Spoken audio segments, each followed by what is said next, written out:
Assalamualaikum warahmatullahi wabarakatuh. A'udzu billahi minasy syaithanir rajim.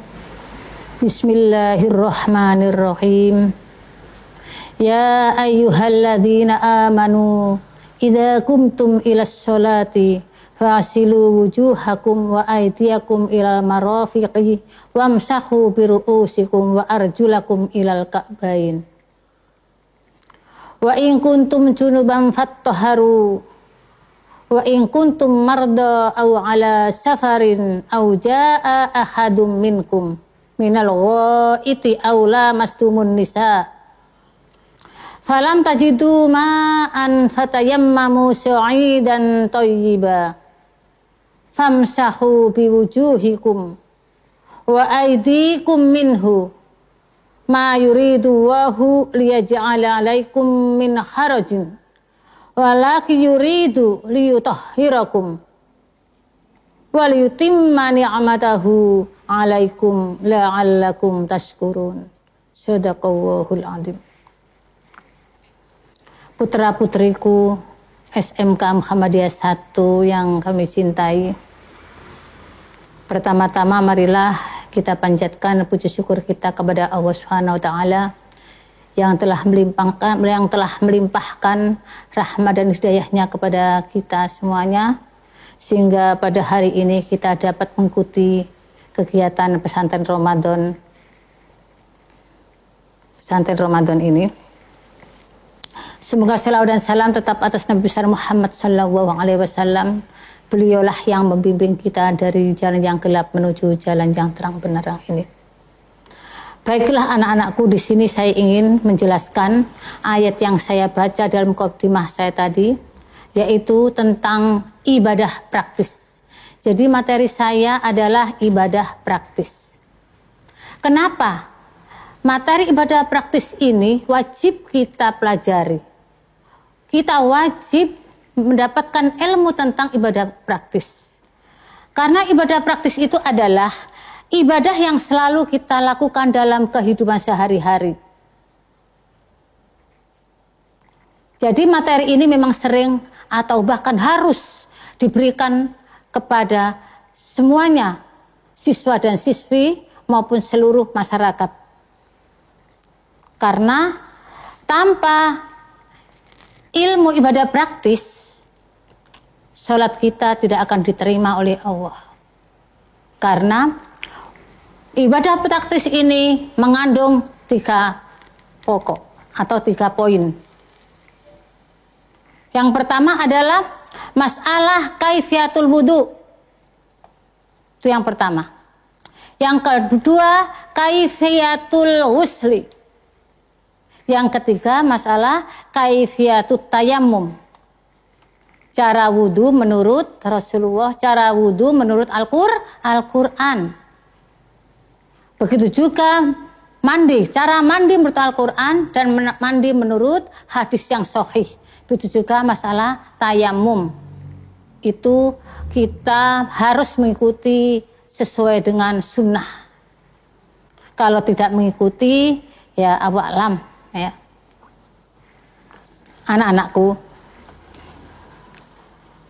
jadi masalah pelaksanaan wudhu ini memang beberapa madhab, ada beberapa madhab.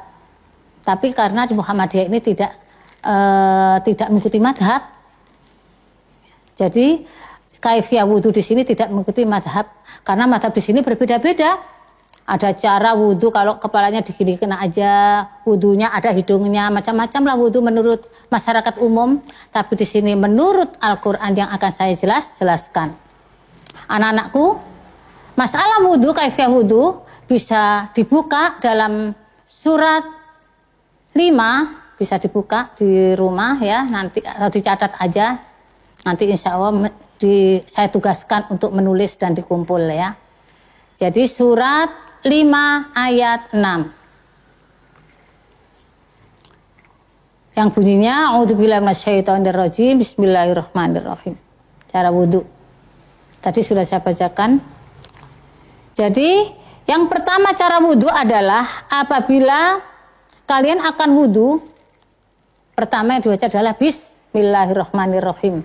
Bismillah dulu. Ingat itu anak-anak, jangan lupa bismillah. Begitu mau berwudu, ucapkan bismillah dan niat di dalam hati, ya. Niat di dalam hati, tidak perlu diucapkan. Karena kita kerentek wudu itu sudah namanya niat. Jadi niat di dalam hati. Kemudian yang kedua,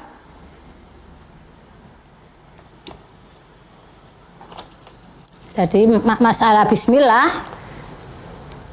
ini ada yang mengatakan bismillahirrahmanirrahim, ada ulama sebagian seperti itu, ada juga yang hanya bismillah.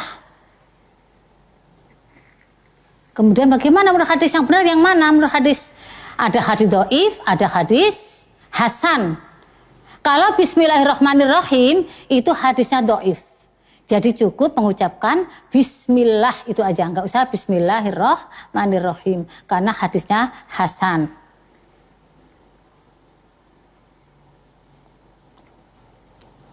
Kemudian yang kedua setelah bismillah tadi, yang kedua cuci tangan. Cuci sampai 3 kali ya, cuci sampai sela-sela itu ya. Sela-sela begini, dicuci tangannya 3 kali. Hadisnya sahih itu ya, jadi 3 kali. Kemudian yang dilakukan yang ketiga adalah siwak. Tahu siwak? Jadi siwak itu digosok-gosok begini giginya ya, digosok-gosok. Sebaiknya pakai sikat ya, pakai sikat gigi. Ada juga pakai siwak itu ada, tapi di sini tidak umum pakai siwak, tapi pakai sikat gigi. Jadi alangkah baiknya setiap wudhu itu kita bersiwak. Itu yang ketiga.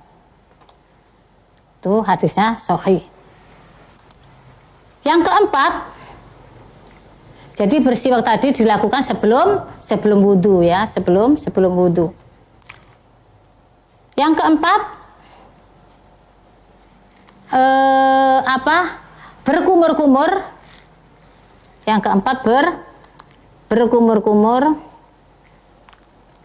hanya dengan satu tangan kanan, satu telapak tangan, tidak boleh dua. Tidak boleh dua. Jadi di sini tidak boleh. Ya, ini hadisnya dhaif ya. Tapi kita tangan cuma satu begini. Nah, satu, tapi dimasukkan ke 2 lubang, mulut dan hidung. Begini caranya. Langsung ya, kumur-kumur. Instan sak itu artinya memasukkan air ke dalam hidung ya, lalu dikeluarkan lagi. Tuh. Jadi, kenapa satu telapak tangan ya? Kok cuma satu aja yang kanan ya? Ya memang ajaran seperti itu kita ikuti. Kok enggak gini aja? Enggak harus banyak ya.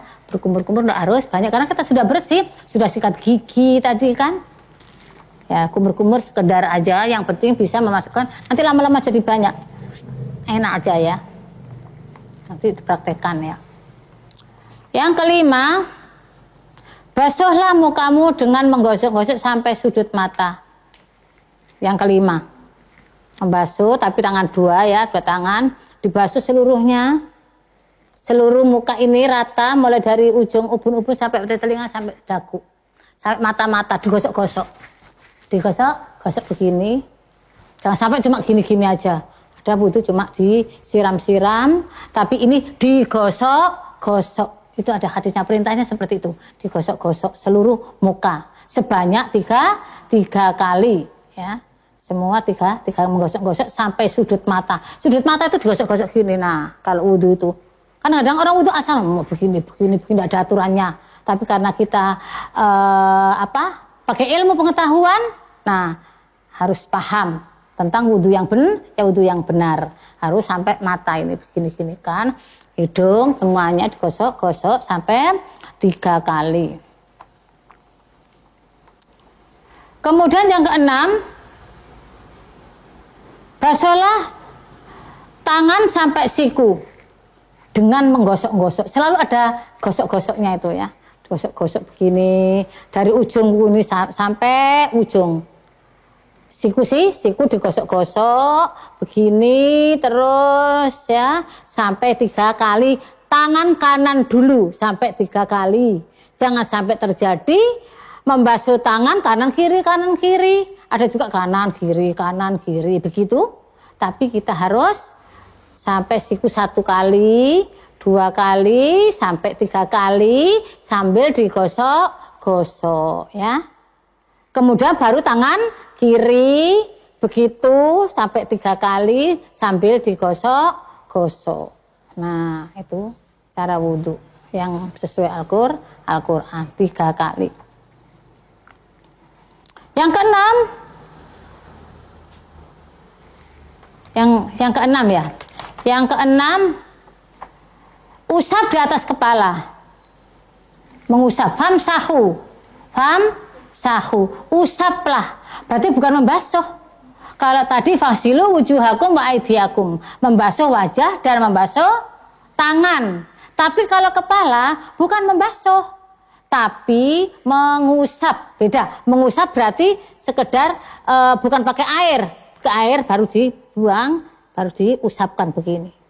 Nah, mulai dari ujung kepala ini, kepala semua rata, terus sampai ke tengkuk begini, dikembalikan lagi ke sini. Ke depan, baru telunjuk ini masuk ke lubang telinga, baru ibu jarinya menjewer telinga yang paling belakang. Begitu. Nah, ya, ini cara mengusap kepala. Bukan dipisah antara kepala sendiri begini, ujung ubun-ubunnya aja yang itu tidak sesuai dengan Al-Quran. Ada wudhu yang cuma begini ya, diusap 3 kali, kemudian ngambil air lagi begini. Ada juga begini langsung kaki telinga kiri telinga kanan ya. Itu tidak sesuai dengan Al-Quran. Tapi yang sesuai dengan Al-Quran famsahu biru'usikum adalah sekali angkat ini air ini mengusap ini langsung. Jadi telinga ini termasuk kepala. Cuman sekali saja. Diingat, sekali saja. Tapi lainnya tadi 3 semuanya 3 kecuali kepala. Baru 1 kali saja. Ya, telinga itu. Cukup sekali. Hadisnya sahih ya. Kalau ada yang mengatakan 3 itu hadisnya dhaif ya. Hadisnya dhaif. Tidak berani kalau Muhammadiyah itu asli hadis yang sahih yang diambil menurut tarjih ya. Menurut tarjih itu hadis yang sahih sudah dipilihkan ya. Yang ke-8 adalah basuhlah 2 kaki. Dibasuh berarti pakai air. Kalau mengusap tadi pakai air tapi dibuang airnya, tapi kalau membasuh pakai air. Kemudian digosok-gosok juga. Semua digosok-gosok. Kaki digosok-gosok tidak asal gini-gini aja. Kadang-kadang anak-anak itu kalau wudhu cuma gini ya, tidak pakai digosok-gosok. Tapi ini digosok-gosok kakinya seperti tangan tadi, gosok sela-selanya. Jadi bersih betul. Sampai 3 kali digosok-gosok sampai 3 kali yang kanan. Tapi bagaimana cara menggosok? Kalau tangan kanan tadi ya, kalau kaki kanan yang gosok-gosok berarti tangan kiri. Ini diingati. Kalau kaki kanan gosok-gosoknya pakai tangan kiri. Tapi kalau kaki kiri yang gosok tangan kanan. Nah, begini ya. Jadi kalau gini kaki, misalnya kaki, nah gosok-gosoknya begini pakai kaki yang ini ya, tangan ini. Ini kaki. Kalau yang kiri, tangan kanan. Nah, digosok-gosok gini. Sampai 3 kali. Ya, itu. Yang terakhir, ya,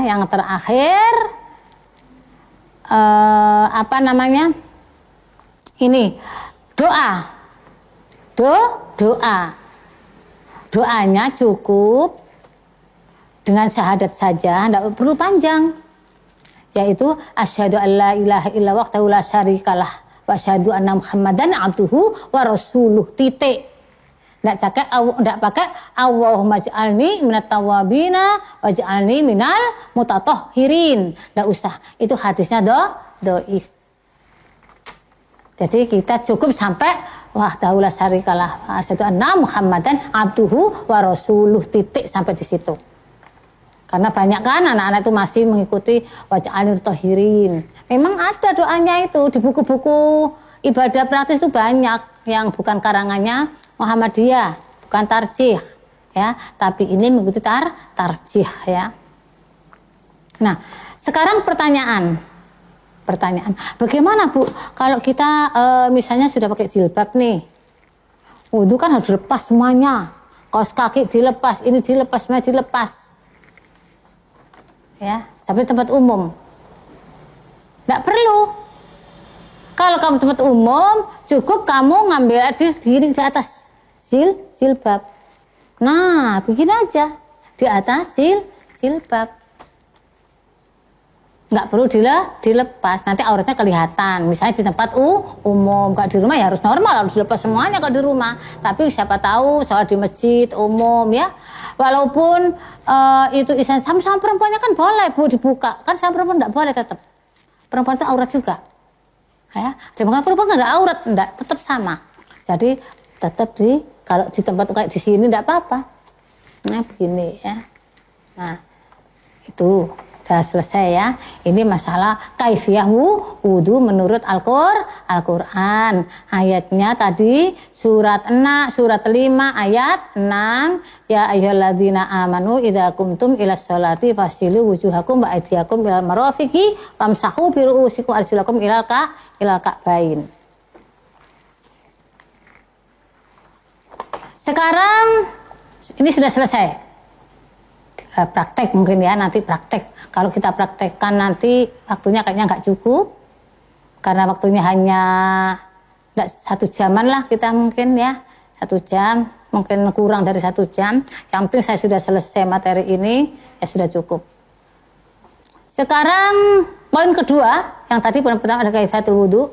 Sekarang ibadah baris yang kedua ialah kaifiyatul ghusl. Mandi. Nah ini mandi. Misalnya kayak anak muda-muda biasanya kalau laki-laki ditandai dengan mimpi. Kalau sudah mimpi itu harus mandi, malam mimpi mandi paginya harus mandi. Perempuan juga gitu. Kalau sudah selesai, sudah tuntas haidnya, itu wajib cepet-cepet mandi. Kadang-kadang ditunda mandinya. Oh besok pagi aja tidak boleh. Kalau bersih malam sudah malam itu juga mandi, tidak boleh ditunda. Dosa besar kalau menunda mandi. Nah sekarang caranya, banyak anak-anak yang belum tahu caranya mandi. Kadang-kadang mamaknya nggak ngerti juga. Mamaknya tuh pengerti mandi yang betul itu kayak apa? Ada caranya. Kaifiyatul husli menurut Al-Quran. Ya menurut Al-Quran. Wa in kuntum junuban fattoharu. Jika kamu junub fattoharu, maka bersucilah. Ya. Wa in kuntum marda au ala safarin, jika kamu sakit atau dapat bepergian atau salah satu kamu semuanya menyentuh perempuan tidak ketemu air, fatayamamu sha'idan thayyiba, maka bertayamumlah dengan debu yang baik. Nah, sekarang kaifiyatul wudu ghusli ialah termasuk mimpi bagi anak-anak muda atau suami istri berhubungan, suami istri selesai haid, maka wajib mandi. Mandi di sini namanya mandi junub, istilah junuban, mandi junub. Ya. Kadang-kadang orang ikhram itu juga harus mandi, Jumatan harus mandi ya, orang Jumatan itu disunahkan mandi. Caranya ialah yang pertama adalah mencuci kedua tangan. Nah, cuci tangan dulu, nggak usah bior. Ada caranya kalau mandi junub, cuci tangan seperti waktu wudu. Cuci tangannya ya, seperti ini. Kalau belum niat ya, mencuci dua tangan, kemudian niat. Kemudian dibersihkan kemaluannya ya. Tuh dibersihkan dulu kalau belum mandi itu. Jangan sampai mandi belum dibersihkan. Dibersihkan dulu itu. Ya. Dengan tangan kiri. Kalau bersihkan jangan tangan kanan. Tangan kanannya yang ngambil air. Tangan kiri yang menggosok-gosok ya. Jangan pakai tangan kanan. Tuh, kalau itu basuh. Pakai sabun ya. Bersihkannya pakai sabun. Jangan cuma dicuci tok, pakai sabun, digosok-gosok pakai sabun. Kok dianggap kotor itu ya?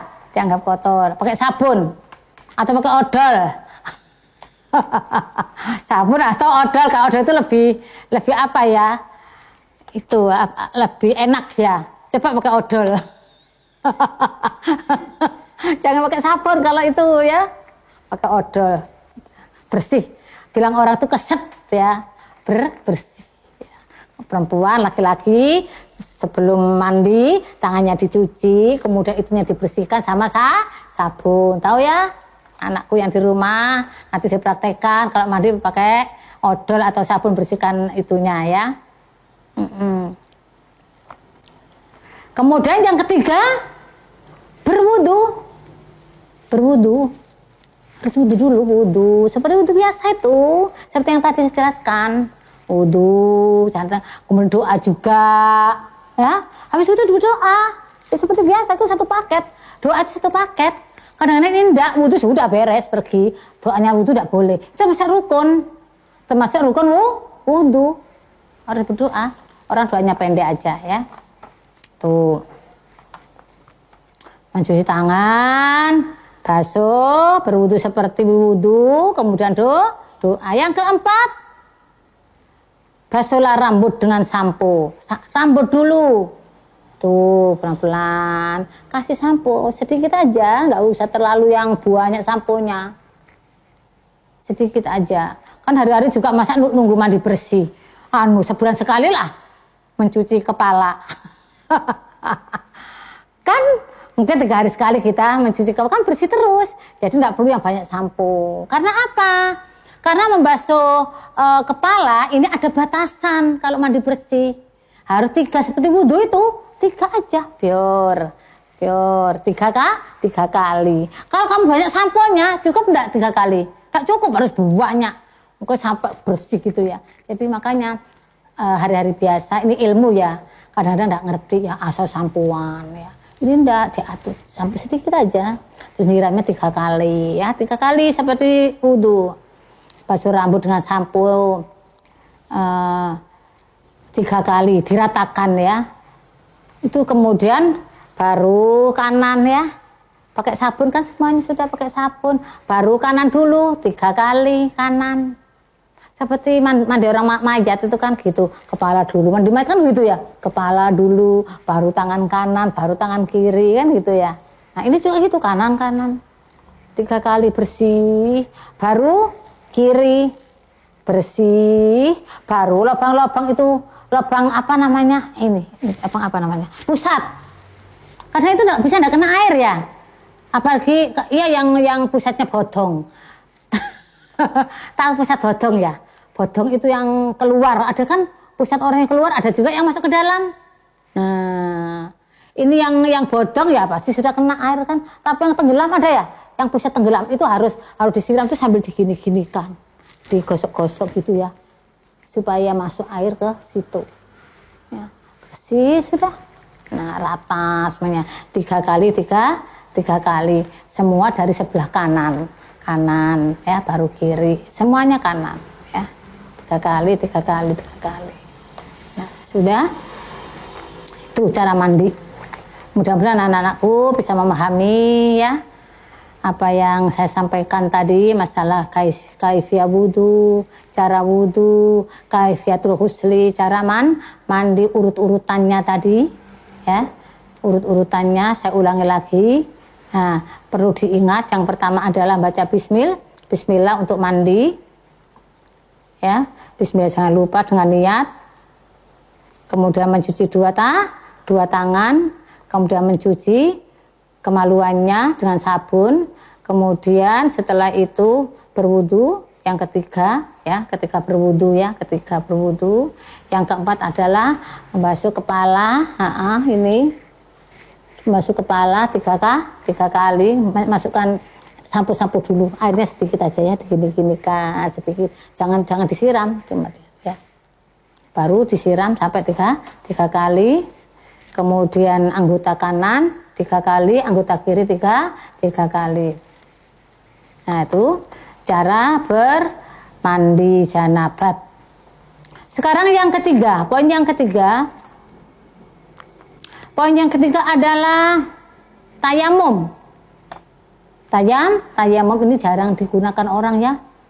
Kayaknya nggak umum gitu loh. Nggak umum kecuali orang yang bepergian biasanya ya. Nah, kadang-kadang orang bepergian itu jarang sholat karena dianggapnya repot ya kan gitu ya. Padahal di sini nggak usah repot.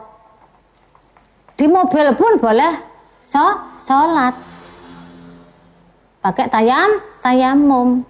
Bagaimana cara tayamum? Padahal kan tidak ada debu yang bagus, toyiban ya, so'idan toyiban, pakai debu yang bagus. Seperti di perjalanan kita naik pesawat, mungkin umroh, mungkin haji, di perjalanan berapa jam, itu 12 jam. Tentunya kita harus sholat wajib. Sholat harus dilakukan walaupun keadaan apa aja. Fa'ilamestati ya, apabila tidak mampu dengan berdiri, dengan duduk, saking pentingnya itu ya. Sampai sholat itu harus dilakukan. Biasanya kalau bepergian Allah memberikan rukhsah atau keringanan. Yang 4 jadi 2 ya. Tuh, kasih keringanan. Seperti jamak kosor. Jamak kosor itu jamak yang ringkas 4 menjadi 2 ya. Tapi kalau 3 tidak boleh diringkas jadi 2, tetap 3. Seperti maghrib itu tetap 3. Tapi kalau asar dan duhur, isya itu dikosor menjadi 2 dijamak. Jadi waktunya itu ditempatkan terserah. Mau di asar, misal maghrib, tapi jamak itu asar dengan duhur, maghrib dengan isya, kemudian subuh tidak boleh dikosor, tidak boleh dijamak. Oh, tak jamak sebentar apel, seharian 5, selesai sudah. Ya, tidak boleh, ada aturannya ya. Itu. Jadi tayamum untuk mengganti wudhu. Pertama dilakukan seperti biasa, bismillah. Nggak usah bismillahirrahmanirrahim ya, dihilangnya rohimnya, karena bismillahirrahmanirrahim itu hadisnya doi bismillah ya, bismillah gitu aja. Karena ada tarjih. Dulu ibu ya sering bismillahirrahmanirrahim gitu ya. Ini bismillah seperti astagfirullahaladzim. Itu kan astagfirullah saja, astagfirullah. Biasanya ibu astagfirullahaladzim karena ada ternyata hadisnya yang sahih ini, astagfirullah ya. Nah itu sama aja seperti doanya wudhu tadi. Biasanya sampai ini mutatahirin, tapi ini dipangkas karena sudah menemukan hadis-hadis sahih di Muhammadiyah, namanya tarjih. Tuh, yang pertama dilakukan niat seperti biasa. Yang pertama, yang kedua adalah letakkan kedua tangan ke tempat debu. Karena tidak ada debu bisa di pesawat, cukup di dinding-dinding yang mana yang kamu anggap pas. Ya, yang mana yang kamu anggap pas, di depan muka, samping muka, ya boleh. Nah, tuh ambil segini, tempelkan, letakkan kedua tangan ke tempat, ya, baca bismillah. Setelah itu tiup, ya ditiup kedua tangannya. Setelah ditiup, usapkan ke wajah rata. Ya, gini. Bismillahirrahmanirrahim. Ya, ditiup dulu, baru diusapkan seluruh muka rata, ya. Langsung tangan, nggak usah ngambil debu lagi. Ngambil debunya cukup sekali saja. Ya. Jadi sekarang poin yang menjelaskan poin yang ketiga, yaitu kaifiyatut tayamum, cara tayamum, pengganti daripada wudhu, gantinya wudhu. Karena keadaan, mungkin kalau tidak ada air, karena memang tempatnya tidak memungkinkan untuk wudhu, seperti ada di pesawat, mungkin kita di kendaraan ya, kok batal misalnya kita naik kereta, sebelum subuh berangkat, misalnya contoh, sebelum subuh berangkat sudah berwudu kita, ternyata sampai di kereta batal, bisa enggak itu kejadian? Bisa. Nah, itu boleh tayamum karena kondisi di kendaraan, di pesawat ya, gantinya itu boleh. Udah langsung aku batal, nggak sholat sudah batal, pakaian saya kotor misalnya, karena darurat boleh saja ya. Yang penting melaksanakan sholat tapi dengan tayamum pengganti wudu tadi. Jadi yang pertama dilakukan tayamum adalah niat tayamum. Yang kedua, letakkan dua tangan kita. Ya, kan harus pakai debu, tapi di sini karena tidak ada debu, ya cukup itu tadi di dinding-dinding mana yang kamu dekati, samping, depan, cukup di kursi kah? Ya, diginikan saja, baru kita tiup, ya, ditiup, itu. Setelah itu, baru mengusap seluruh muka. Seluruh muka rata, baru tangan langsung. Jadi tidak usah ngambil debu lagi, ambil debunya cukup sekali. Baru tangan dari ujung ini sampai mata tangan, nggak usah sampai siku ya, sampai mata tangan. Nah begini, baru begini. Nah, itu caranya ya. Jadi dua telapak tangan, saya ulangi lagi. Caranya adalah meletakkan kedua tangan di depan mana yang terdekat ya, kursi depan atau di dinding samping, terserah. Habis diletakkan begini, baru kita tiup, baru diusapkan ke seluruh muka. Nah, seluruh muka rata, baru langsung tangan. Tangannya ini diperhatikan. Nah, ini tangannya begini. Baru ke depan, baru ke samping sini ya, langsung. Nah, sudah. Itu cara tayamum. Nggak repot ya. Cuman kadang-kadang orang lupa bagaimana cara tayamum, dikira pakai kaki, kakinya ngambil lagi digosok-gosokkan kaki. Karena wudu gantinya kaki ya, nggak usah, cukup muka dan dua tangan ya. Ini masih ibadah praktis, simple. Karena tiga-tiga ini terpenting. Kalau ini salah, nggak sah semuanya. Ya, sholatnya nggak sah ya nggak, semuanya nggak sah. Kalau sudah salah, makanya ini penting yang harus diberikan kepada para siswa dan siswi ya. Pesan-pesan saya ya yang selama ini ada dampak COVID-19 ini, mudah-mudahan anakku semuanya di rumah tingkatkan ibadahnya ya.